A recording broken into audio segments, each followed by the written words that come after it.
"Don't enter that car!" The ragged homeless man lunged forward, his voice tearing through the humid Lagos evening like a warning bell.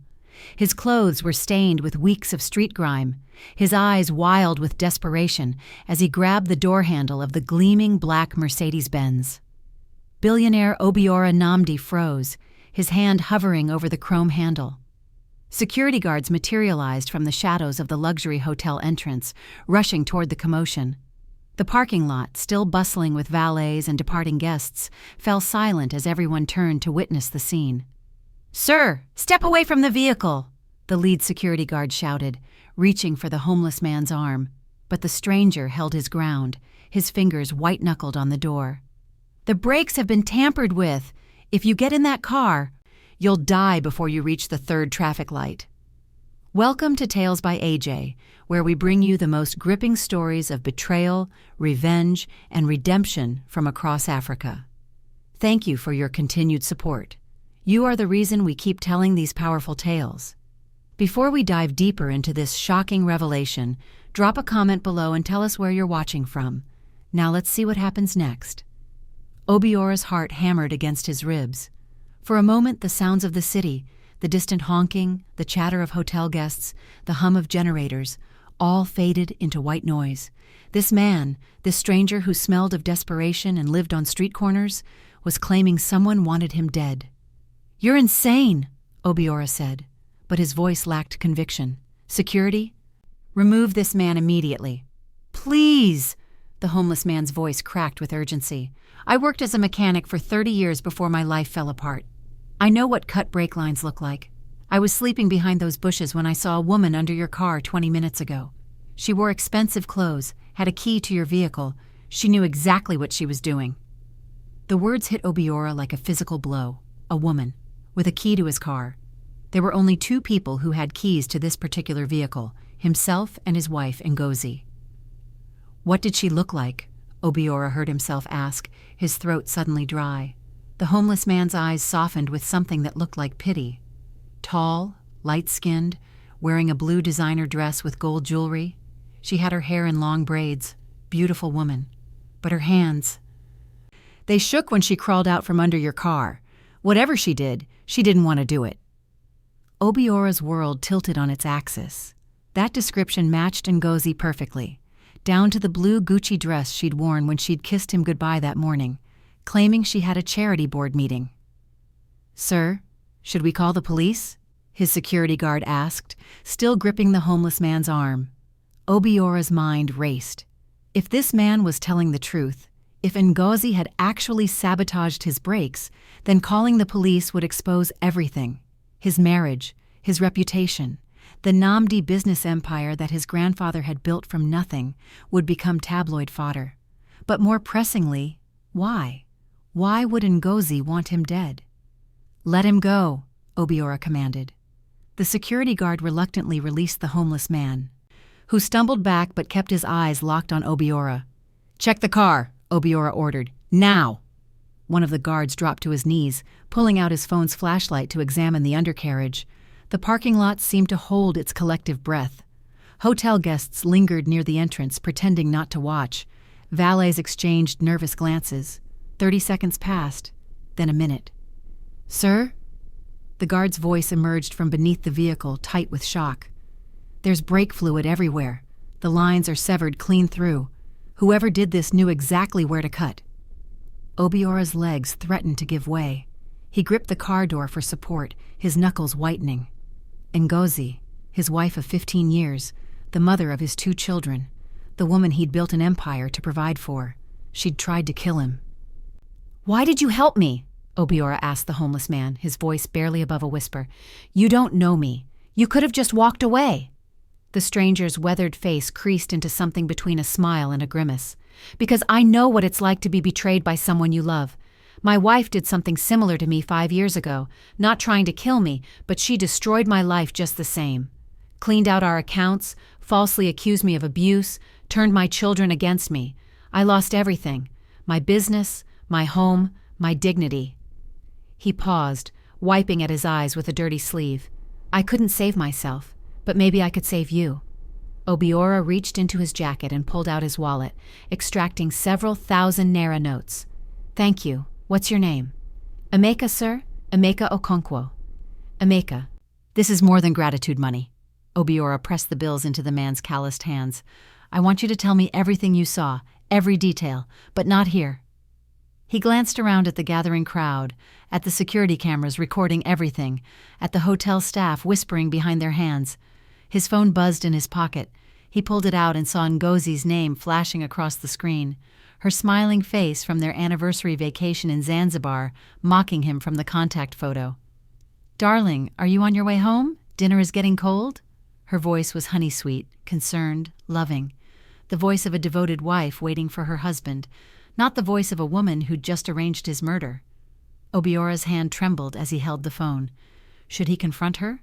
Accuse her? Or should he play along? Buy himself time to understand why his wife wanted him dead? "I'll be there soon," he managed, his voice surprisingly steady. "Traffic is heavy." "Drive safely, my love. I worry about you." The irony of her words would have been laughable if his heart wasn't shattering into pieces. He ended the call and turned to Emeka. "I need answers. I need to know why my wife wants me dead, and you're going to help me find out."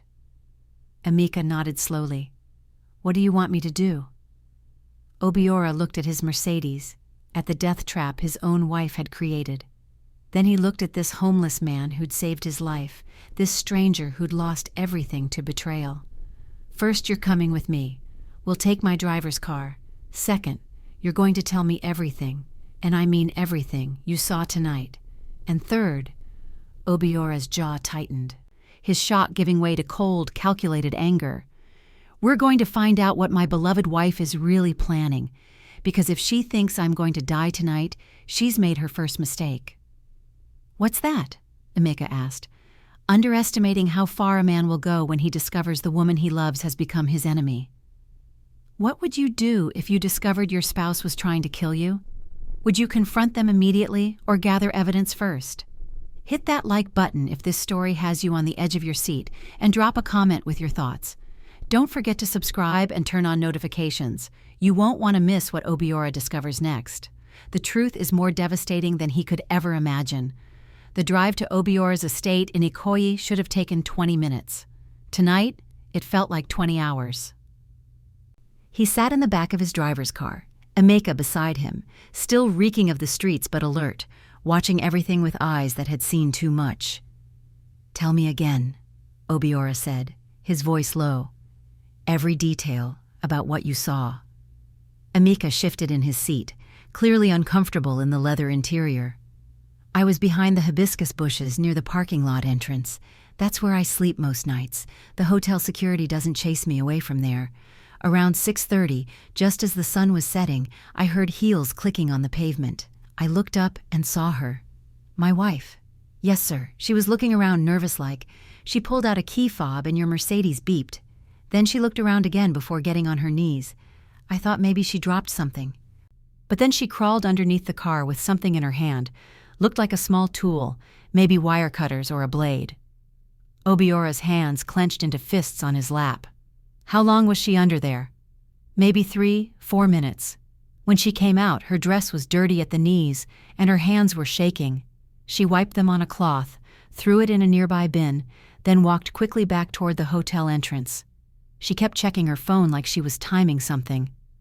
Timing his death, Obiora thought bitterly. Timing how long it would take for him to get in the car, start driving, and realize too late that his brakes were gone.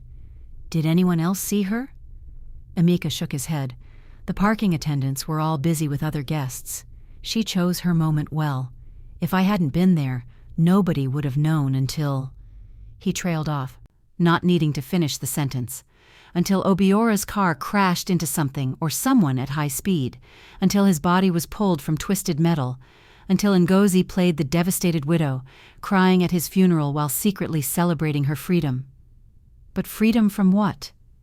That was the question eating at him. Their marriage hadn't been perfect, whose was, but he'd never imagined it was bad enough for murder. They had disagreements, sure. Ngozi complained he worked too much, that he was never home for the children. He'd countered that someone had to build the empire that afforded their lifestyle.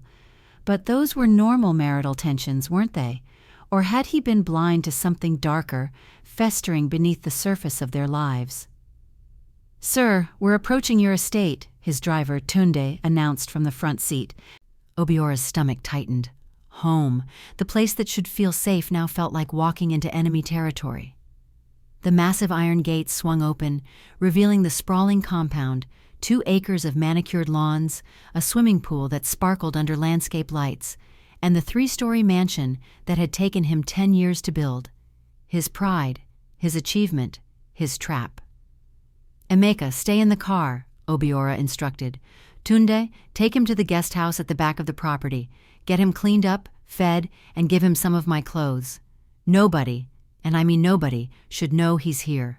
Not the staff, not my children, and especially not my wife." "Yes, sir," Tunde replied, though his eyes in the rearview mirror were filled with questions he was too loyal to ask. Obiora stepped out of the car and walked toward his front door, each step feeling heavier than the last. The security lights illuminated the pathway lined with rose bushes, Ngozi's favorite flowers. He'd had them imported from Kenya, paid a fortune to keep them blooming year-round, all to make her happy. The front door opened before he could reach it. Ngozi stood in the doorway, backlit by the warm glow of their home. She'd changed from the blue dress into a flowing white caftan that made her look angelic. Her braids were pulled up elegantly, gold hoops catching the light. Beautiful, dangerous. "Darling!" She rushed forward and embraced him. Her perfume, Chanel No. 5, the expensive one he bought her every Christmas, enveloping him. "You're so late. I was worried." Obiora forced himself to return the embrace, though his body felt stiff, mechanical. "Traffic was terrible." She pulled back, studying his face with those large brown eyes that had captivated him 15 years ago at a business conference in Abuja. "You look exhausted. Come, dinner is ready. I made your favorite, jollof rice with goat meat and plantains." His favorite. She'd made his favorite meal on the night she expected him to die. The realization made his throat constrict, but he smiled. "That sounds wonderful." They walked into the house together, Ngozi's arm linked through his. Everything looked normal, the marble floors gleaming, the chandelier sparkling overhead, family photos lining the hallway, their wedding picture, the day their son Dubam was born, their daughter Zainab's graduation from secondary school, a life built on what he'd thought was love. Now he wondered if it had all been a lie. In the dining room, the table was set for 2 with their fine china, the set they only used for special occasions. Candles flickered between them, wine chilled in a crystal bucket. "Where are the children?" Obiora asked, taking his seat. "Dubam is at university, remember? And I sent Zainab to stay with my sister for the weekend. I thought we could use some alone time." Ngozi smiled, pouring wine into his glass. "We haven't had a romantic evening in months." A romantic evening. On the night she'd planned to make herself a widow. Obiora watched as she served him a generous portion of rice, the steam rising between them. His mind raced. Was the food poisoned too? Was she planning a backup method in case the car sabotage failed? "You're not eating," Ngozi observed. Her fork paused halfway to her mouth. "Is something wrong?" "Everything," he wanted to scream. "Everything is wrong. Just thinking about work," he lied. "We're negotiating a major contract. It's been stressful." "You work too hard, Obi." She reached across the table and squeezed his hand. Her touch felt like ice despite the warmth of the room. "You should delegate more. Enjoy life. We're not getting any younger." "You're right," he said, taking a small bite of rice. If it was poisoned, he'd know soon enough. But the food tasted normal, delicious even. Ngozi was an excellent cook. They ate in silence for a few moments, the sound of silverware against china unnaturally loud. "Darling," Ngozi said suddenly, setting down her fork, "I've been thinking, what would happen to the children and me if something happened to you?" Obiora's blood ran cold. "What do you mean?" "I mean, God forbid, but if you had an accident or something." She dabbed at her eyes with her napkin. "I worry about these things. You drive so much, the roads are dangerous. I just want to make sure we'd be taken care of." There it was, not even subtle. She was already planning the aftermath, setting up her grieving widow performance. Everything is in order, Obiora said carefully. My will is updated. You and the children would inherit everything. The businesses, properties, investments. You'd be very wealthy. Very wealthy. Was that what this was about? Money? But they already had money. More than they could spend in 3 lifetimes. Unless... A horrible thought struck him. What if Ngozi wasn't working alone? What if there was someone else, another man perhaps, waiting in the wings to help her spend his fortune? That's good to know, Ngozi said, smiling. But her smile didn't reach her eyes, though I pray we have many more years together. Liar, he thought. You pray I'm dead in a ditch somewhere. His phone buzzed in his pocket, a text from Tunde. The package is secure, waiting for your instructions. The package, Emeka. The man who'd saved his life and might hold the key to unraveling whatever web Ngozi had spun. I need to make a quick call, Obiora said, standing. Business can't wait. Now? During dinner? Ngozi's voice carried an edge of irritation. I'll be quick. 5 minutes. He walked out before she could protest, heading to his study and locking the door behind him. His hands shook as he dialed his lawyer's number. Maxwell, I need you to do something for me, quietly. I want you to investigate my wife's financial activities for the past year. Bank accounts, credit cards, everything, and I need it done without her knowledge. There was a pause on the other end. Obiora, what's going on? Just do it, Maxwell. And one more thing. Check if she's taken out any life insurance policies on me recently. Life insurance? Obiora? Please, I'll explain later. Just do this for me. He ended the call and leaned against his desk, his heart pounding. Tomorrow he'd have answers. Tomorrow he'd know why his wife wanted him dead. But tonight, he had to sleep under the same roof as a woman who'd tried to kill him. How did it come to this? And more importantly, what was he going to do about it? Obiora didn't sleep that night. He lay beside Ngozi in their king-sized bed, listening to her peaceful breathing, wondering how she could rest so easily after what she'd done. Every time she shifted closer to him, his muscles tensed. Every time her hand brushed against his arm, he imagined those same hands crawling under his car, cutting through brake lines with cold precision. At 5 a.m, he gave up on sleep. He slipped out of bed, dressed quietly, and went downstairs to his study. The house was silent except for the hum of the air conditioning and the distant sound of the security guard making his rounds outside. He unlocked his laptop and began searching through files he'd never thought to examine before.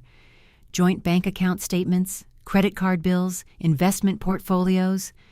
Everything looked normal on the surface. Shopping at high-end boutiques, spa treatments, charitable donations, the life of a wealthy Lagos housewife. But then he noticed something odd.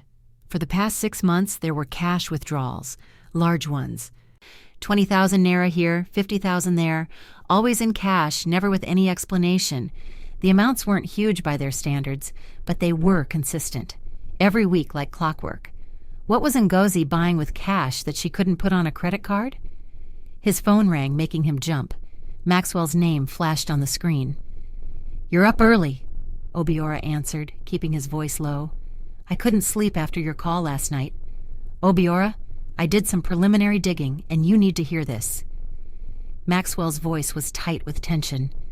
Your wife took out a life insurance policy on you 3 months ago. 20 million naira. She's the sole beneficiary. The room seemed to tilt. 20 million. That's not all. I checked her personal account, the one you set up for her monthly allowance. She's been transferring money to another account. I traced it to a man named Kelechi Okafor. Do you know him? Kelechi Okafor. The name hit Obiora like a punch to the gut. He's her ex-boyfriend, Obiora said slowly, memories flooding back. From before we met. She told me they'd broken up years ago, that it ended badly. Well, he's back in her life now. And based on the transaction history, he's been very much in her life for the past 8 months. She's sent him over 2 million naira in total. 2 million naira. 8 months. A life insurance policy worth 20 million. The picture was becoming horrifyingly clear. There's more, Maxwell continued. I have a contact at the insurance company. The policy Ngozi took out, she specifically requested a double indemnity clause for accidental death. If you die in an accident, she gets 40 million naira, 40 million, for a car accident that she had engineered. "Find out everything about Kelechi Okafor," Obiora ordered, his voice hard as steel. "Where he lives, what he does, everything. I want to know who I'm dealing with." "Already on it. I'll have a full report by this afternoon. Obiora, you need to be careful. If she's desperate enough to—" "I know what she's desperate enough to do.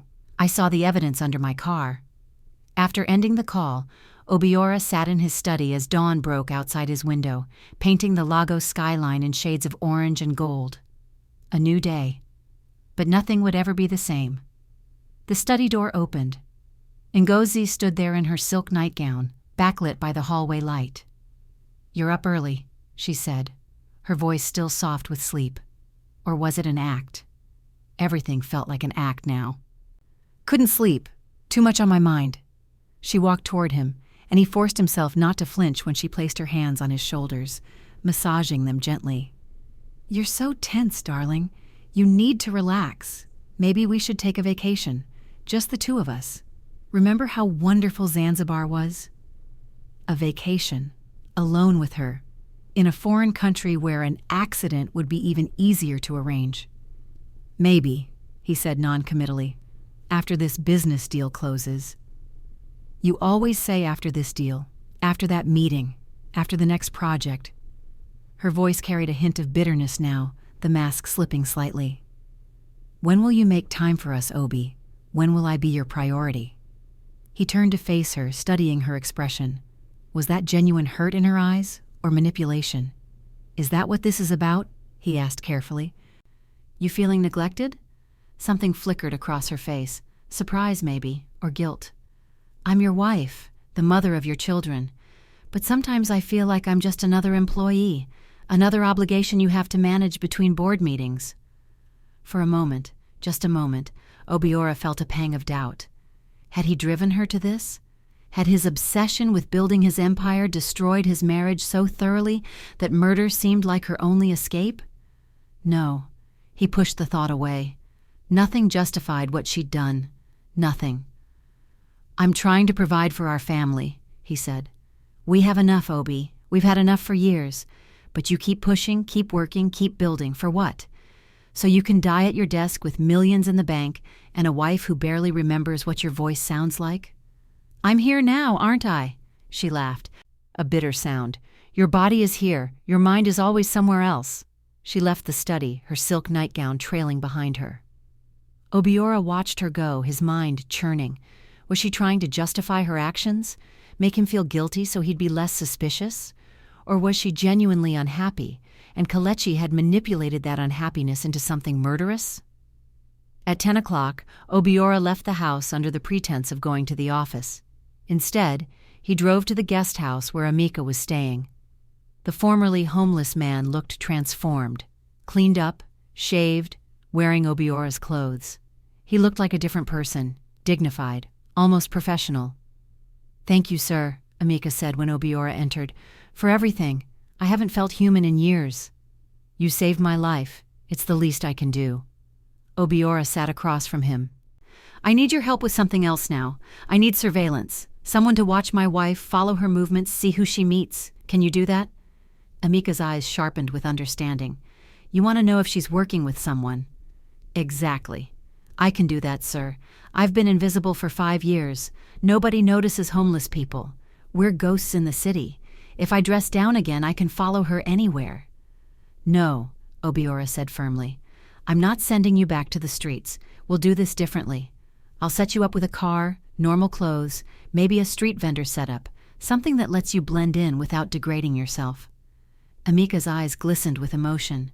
"Why are you doing this for me, sir? Most people would have just paid me off and sent me away." "Because you didn't have to help me. You could have let me die and walked away. That says something about your character." Obiora paused.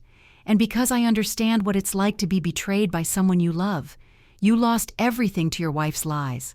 I'm not going to lose everything to mine." By noon, Amika was set up as a newspaper vendor near Obiora's estate, with a clear view of the gates. He had a phone with Obiora's number on speed dial and instructions to report any unusual activity. At 2 o'clock, Amika called. "She's leaving, sir, dressed fancy, driving her Range Rover, heading toward Victoria Island." "Follow her, carefully." For the next hour, Obiora sat in his office at the company headquarters, unable to focus on work. His phone finally buzzed with a text from Emeka, followed by several photos. The first photo showed Ngozi entering an expensive restaurant on Victoria Island. The second showed her sitting at a table with a man, tall, handsome, wearing designer clothes and flashy jewelry. They were holding hands across the table. The third photo was a kiss. Right there in public, his wife was kissing another man. Obiora's hands shook with rage. Not just betrayal now, she was flaunting it. Did she think he was already dead? Was she so confident in her plan that she'd stopped being careful? His phone rang. Emeka's voice was urgent. "Sir, you need to hear this. I got close enough to listen. They're talking about you." "Put me on speaker. Let me hear." Through the phone, Obiora heard Ngozi's voice, crystal clear. "He suspects nothing. He drove that car to the hotel, and by now he should have been in an accident. But somehow he came home alive. I don't understand what went wrong." The man's voice, Kelechi, responded. "Then we try again. Another accident. Make it look like a robbery this time. Victoria Island has armed robberies every week. One more dead businessman won't raise questions." "But what if—" "No more doubts, Ngozi. We've come too far. Once he's dead and you collect that insurance money, we'll leave Nigeria. Start fresh in Dubai like we planned. You deserve happiness after 15 years with that workaholic." "You're right. I'm just nervous. What if he changed his will? What if—" "Stop worrying. You said yourself he confirmed you inherit everything. We just need him gone and then we're free." Obiora ended the call, his entire body trembling with fury. He had his confirmation. Ngozi and Kelechi were planning his murder together, and they were already plotting the next attempt. Maxwell burst into his office minutes later with a thick folder. "I have everything on Kelechi Okafor, and Obiora, it's worse than we thought. This man is dangerous. He's been arrested twice for fraud, once for assault. He's a con artist who targets wealthy women, and your wife is his latest mark." "Or maybe she's not the mark," Obiora said coldly. "Maybe I am."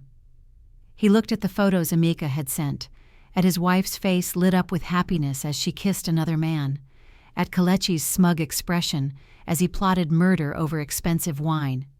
"They want me dead? Fine, but I'm not going to die. I'm going to destroy them both. Legally, completely.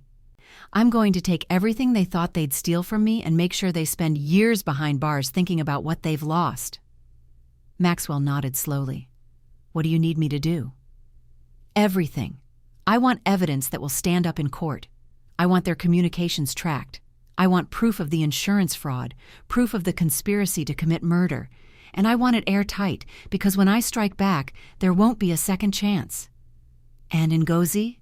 What are you going to do about her tonight when you go home?" Obiora's smile was cold and humorless. "I'm going to be the loving husband. I'm going to make her believe I suspect nothing. And while she's planning my death, I'll be planning her complete destruction." "What would you do if you caught your spouse plotting your murder with their lover? Would you confront them or plan your revenge? Smash that like button if you're Team Obiora. Drop a comment telling us how you think he should get his revenge, legally or otherwise. Don't forget to subscribe and turn on notifications because next chapter is going to show you exactly how a billionaire fights back. This revenge is going to be epic. For the next 3 days, Obiora played the role of his life. He came home each evening with flowers for Ngozi. He complimented her cooking. He asked about her day with genuine-seeming interest, watching her lie smoothly about charity meetings and spa appointments when he knew she'd been with Kelechi, planning his demise. It was exhausting, this performance, but necessary. Meanwhile, Maxwell worked around the clock, building their case. Emeka continued his surveillance, documenting every meeting between Ngozi and Kelechi. And Obiora? He planned his counterattack with the same strategic precision that had built his business empire. On the 4th morning, Maxwell called with the breakthrough they needed. "I got into Ngozi's phone records," Maxwell said, his voice crackling with excitement through the phone. "She's been texting Kelechi constantly. And Obiora, they're sloppy. They discuss everything in writing, the brake line sabotage, the insurance policy, even their plans to leave the country. It's all there. Send everything to my secure email. Every message, every call log, every bank transfer." "Already done, but there's something else. Something you need to know about Kelechi." Obiora tensed. What? He's done this before, 4 years ago in Port Harcourt. He convinced a wealthy widow to take out a life insurance policy on her new husband. The husband died in a suspicious house fire 6 months later. The case was investigated, but there wasn't enough evidence to prosecute. The widow collected 25 million naira and disappeared. I tracked her down. She's living in Ghana now, broke and alone. Kelechi took all the money and vanished. The room seemed to spin. Ngozi wasn't Kelechi's partner. She was his victim. A mark. A tool he was using to commit murder and theft, just like he'd done before. But that didn't absolve her. She'd still cut his brake lines. She'd still looked him in the eye and served him dinner while knowing she'd tried to kill him hours earlier. Victim or not, she'd made her choices. There's more, Maxwell continued. I spoke to a private investigator who worked the Port Harcourt case. He says Kelechi has a pattern.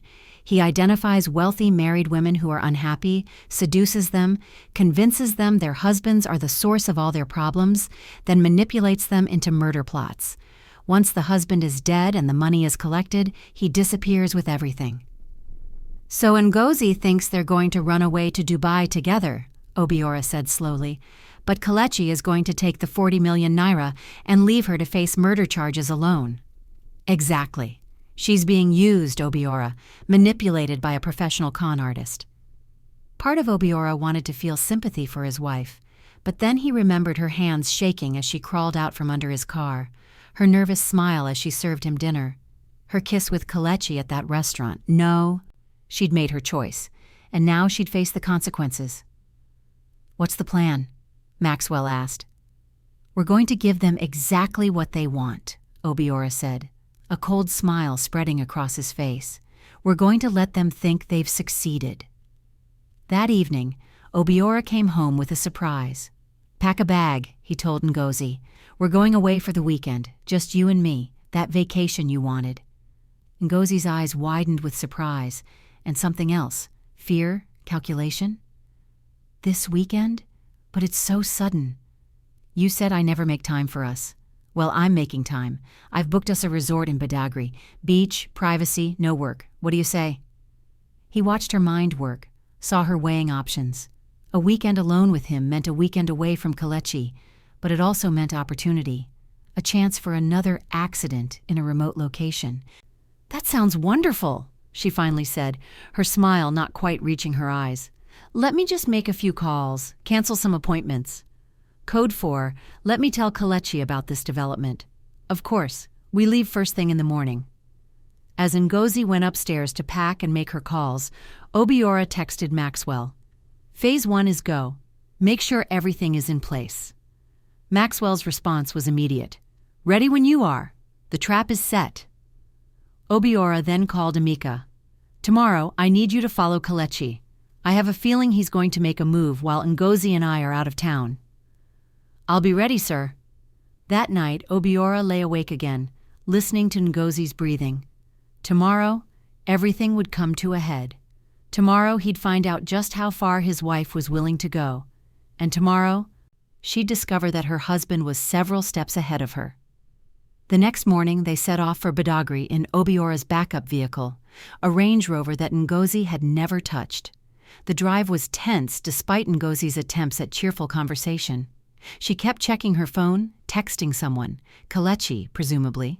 The resort was beautiful, right on the beach, with private villas and crystal-clear water. Under different circumstances, it would have been romantic. Now, it felt like a chessboard where both players were waiting to make their final moves. This is beautiful, Obi, Ngozi said as they checked into their villa. Thank you for this. Anything for you, my love. The endearment tasted like ash in his mouth. They spent the day on the beach, had dinner at the resort restaurant, and retired to their villa as the sun set. Ngozi seemed relaxed, almost happy. Obiora wondered if she was planning something for tonight or if she was waiting for the drive home tomorrow. At 10 o'clock, his phone buzzed with a text from Emeka. You need to see this now. Obiora excused himself to the bathroom and called Emeka back. Sir, Kelechi just broke into your house. Emeka's voice was urgent. I followed him. He's inside right now. What? How did he get past security? He had a key, sir. He walked right in through the front door like he owned the place. A key. Ngozi must have given him a copy. The audacity of it. Her lover in their home while Obiora was away. What's he doing? I can't see inside, but he's been in there for 20 minutes. Wait, he's coming out now. He's carrying something. Looks like a laptop bag and some folders. Sir? I think he's stealing from you. Of course. While Ngozi kept Obiora distracted at the resort, Kelechi was robbing them blind, probably taking valuable documents, maybe jewelry, whatever he could grab before the planned final accident. Stay on him, follow him and see where he goes. And Emeka, record everything. Already doing it, sir. Obiora returned to the bedroom where Ngozi was getting ready for bed, her silk nightgown flowing around her. She looked innocent, beautiful, exactly like the woman he'd married 15 years ago. Everything all right? She asked. Perfect. Just some work emails. You promised no work this weekend. You're right. I'm sorry. He climbed into bed beside her, his mind racing. Should he tell her he knew about Kelechi's break-in? Confront her now? No. Stick to the plan. Let them think they're winning. His phone buzzed again. A text from Maxwell. Police are in position, ready to move when you give the word. Obiora had arranged everything. Police contacts, evidence packages, witness statements from Emeka, and the coup de grace, the mechanic who'd fixed his Mercedes, had documented the sabotage, photographed everything, and provided a sworn statement about the cut brake lines. The trap was set. He just needed to spring it at the right moment. Darling, Ngozi said softly in the darkness, I'm sorry if I've seemed distant lately. I do love you. You know that, right? The words were like knives. How could she lie so easily? How could she speak of love when she'd tried to kill him? I know, he said, because that's what she needed to hear. I love you too. Good. She moved closer, resting her head on his chest. Because I don't know what I'd do without you. You'd collect 40 million naira and run away to Dubai with your con artist boyfriend, Obiora thought. That's exactly what you'd do. But he said nothing, just held her there in the darkness, counting down the hours until tomorrow, when her entire world would collapse. At 2 a.m, his phone vibrated silently. A message from Emeka. Kelechi is at a warehouse in Apapa. Looks like he's meeting with some dangerous people, gang members maybe. Sir, I think they're planning something big. Obiora carefully extracted himself from Ngozi's embrace and went to the villa's balcony. He called Emeka, keeping his voice low. What are you seeing? There are 5 men here with Kelechi. They have weapons, guns, machetes. They're looking at photos of you, sir. And they're looking at a map of the route from Badagry back to Lagos. I think they're planning an ambush for when you drive home tomorrow. The final piece clicked into place. This was Kelechi's real plan, not just another accident. A violent robbery that would end with Obiora dead and Ngozi playing the traumatized widow who'd survived an attack. Can you record what they're saying? Already doing it. Should I call the police? No, not yet. Let them finish planning. Let them commit to it. We need evidence of the full conspiracy. Sir, this is dangerous. These men look like killers. I know, but trust me, Emeka. I have a plan. These people aren't going to touch me. Instead, they're going to lead us straight to Kelechi's complete operation. After the call, Obiora stood on the balcony, looking out at the ocean. The waves crashed against the shore in steady rhythm, eternal and unchanging. His life, on the other hand, had transformed into something unrecognizable. But he would survive this. And more than that, he would make sure that everyone involved in this conspiracy paid for their crimes. Tomorrow, the endgame would begin. Tomorrow, his wife and her lover would learn a crucial lesson. You don't betray a man who's built an empire from nothing and expect to walk away unscathed. He went back to bed, slipping in beside Ngozi. She murmured in her sleep, reaching for him instinctively. Even now, even knowing what he knew, part of him ached at what they'd lost. But that part would have to mourn later. Right now, he needed to be cold, calculating, ruthless, because the people trying to kill him were all of those things, and he needed to be better. Can you believe Ngozi is sleeping peacefully while assassins plan her husband's murder? Drop a like if you think Obiora's revenge plan is brilliant. What would you do in his situation? Forgive or destroy? Comment below. Hit that subscribe button and turn on notifications because this is going to be explosive. You won't believe how Obiora turns the tables on everyone who betrayed him. The morning sun rose over Badagry Beach, painting the sky in brilliant shades of orange and pink. It should have been beautiful. Instead, it felt like the dawn of a war. Obiora woke early, leaving Ngozi asleep in their villa. He stepped onto the balcony and made the call that would change everything. "Maxwell, it's time. Activate everything. Are you sure? Once we start this, there's no going back. I'm sure. They've had their chance to stop. Now they face justice." Within minutes, his plan began to unfold. Police units moved into position along the Lagos-Badagry Expressway. Undercover officers infiltrated the warehouse where Kelechi's hired thugs waited, and Maxwell prepared the evidence packages that would bury both Ngozi and Kelechi in legal proceedings for years. "Good morning, darling." Ngozi emerged onto the balcony, wrapped in a silk robe, looking fresh and innocent. "Beautiful sunrise." "It is," Obiora agreed. "Ready to head home?" Something flickered in her eyes, nervousness, anticipation. "Yes, I am." She knew. She knew what was supposed to happen on that drive home. She was already preparing herself to play the shocked survivor. They checked out of the resort at 9 o'clock. The drive back to Lagos would take about an hour. An hour for Kelechi's thugs to make their move, an hour for Ngozi to watch her husband die, except none of that was going to happen. As they drove, Ngozi kept checking her phone, her fingers trembling slightly. "Everything all right?" Obiora asked casually. "Fine. Just checking on Zainab, making sure she's okay at my sister's place." Another lie. She was checking for updates from Kelechi, waiting for confirmation that the ambush was ready. 30 minutes into the drive, Obiora's phone rang. He put it on speaker. "Mr. Nnamdi?" It was a police commissioner he'd contacted through Maxwell. "We've made the arrests. All 6 suspects are in custody, including the primary suspect, Kelechi Okafor.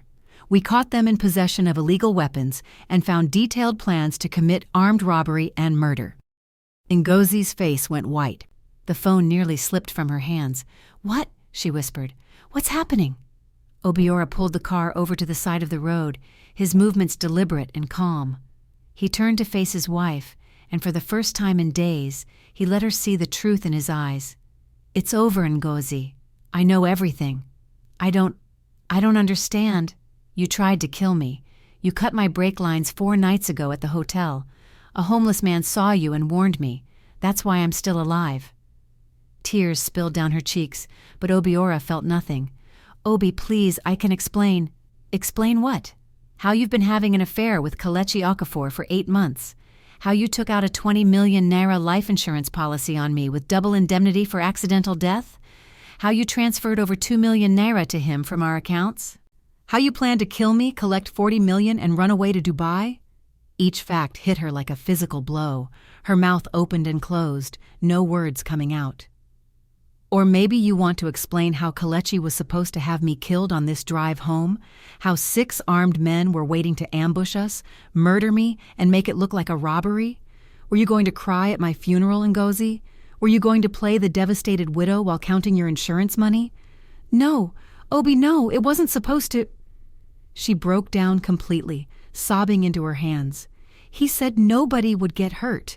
He said it would just be an accident, quick and painless. I never wanted you to suffer." "You never wanted me to suffer?" Obiora's voice was ice. "You tried to murder me." "Because I was tired," she screamed, her grief transforming into rage. "Tired of being alone. Tired of being married to a man who cared more about his business than his wife. Tired of feeling invisible in my own home." "So you decided to kill me?" "Kelechi understood me. He made me feel seen, feel valued, feel loved, something you haven't done in years." Her chest heaved with sobs. "And yes, at first it was just an affair, just someone who paid attention to me. But then he showed me how easy it would be, how we could be together, really together, with enough money to start over somewhere new." "He's a con artist, Ngozi. A professional killer who's done this before. He was using you. Once I was dead and he had the money, he would have disappeared and left you to face murder charges alone." She stared at him, confusion and horror dawning on her face. No, he loves me. He said whatever he needed to say to manipulate you into committing murder. That's what he does. You're not his first victim, and you wouldn't have been his last. Ngozi's phone buzzed. A text message flashed on the screen. Obiora could see it from where he sat. Police everywhere. Abort. Get out now. Delete everything. From Kelechi. Even now, even caught, he was trying to cover his tracks and abandon her. You see, Obiora said quietly. That's your great love. The moment things go wrong, he tells you to run and save yourself. He doesn't say, let me protect you, or we'll face this together. He says, delete everything, so there's no evidence connecting him to you. Ngozi stared at her phone, realization crashing over her like a wave. Everything she'd believed, everything she'd risked, had been a lie. What happens now? She whispered. Now you make a choice. You can cooperate with the police, testify against Kelechi, provide evidence of how he manipulated you into this conspiracy. Or you can stay silent and face full murder conspiracy charges alone, while he cuts a deal to testify against you. You're giving me a choice? I'm giving you a chance to do one decent thing, to help stop a man who's ruined multiple lives and will ruin more if he's not stopped. That's more mercy than you showed me when you crawled under my car with those wire cutters. Fresh tears streamed down her face. I'm so sorry, Obi. I was weak and stupid and selfish. I destroyed everything because I felt lonely. I don't expect you to forgive me. I won't, he said flatly. But I do want you to face justice properly, not as a pawn in Kelechi's game, but as someone who made terrible choices and has to answer for them. 3 police cars pulled up behind them on the expressway, lights flashing. Officers approached the vehicle. Mrs. Nnamdi, the lead officer said formally, you're under arrest for conspiracy to commit murder, insurance fraud, and attempted murder. You have the right to remain silent. As they handcuffed her and led her to the police car, Ngozi looked back at Obiora one last time. What about the children? What will we tell them? The truth, Obiora said, that their mother made horrible choices and has to face the consequences, but that their father loves them and will make sure they're taken care of. She nodded, climbing into the police car with her head bowed in shame. Obiora watched them drive away, feeling hollow. He'd won. He'd outsmarted his would-be killers, protected himself, and ensured justice would be served, but victory tasted like ashes. His phone rang. Emeka's voice was concerned. Sir, I saw everything. Are you all right? I will be. Thank you, Emeka, for everything. You saved my life, and I won't forget that. What happens to me now, sir? Obiora smiled for the first time in days. You're hired, full-time security consultant for Nnamdi Industries, salary, benefits, housing, everything. You proved you're loyal and observant, qualities I need in my organization. Sir, I don't know what to say. Say yes. You've been invisible long enough. It's time for you to be seen. 2 months later, the trials concluded. Kelechi Okafor received 25 years for conspiracy to commit murder, fraud, and illegal weapons possession. His accomplices received similar sentences.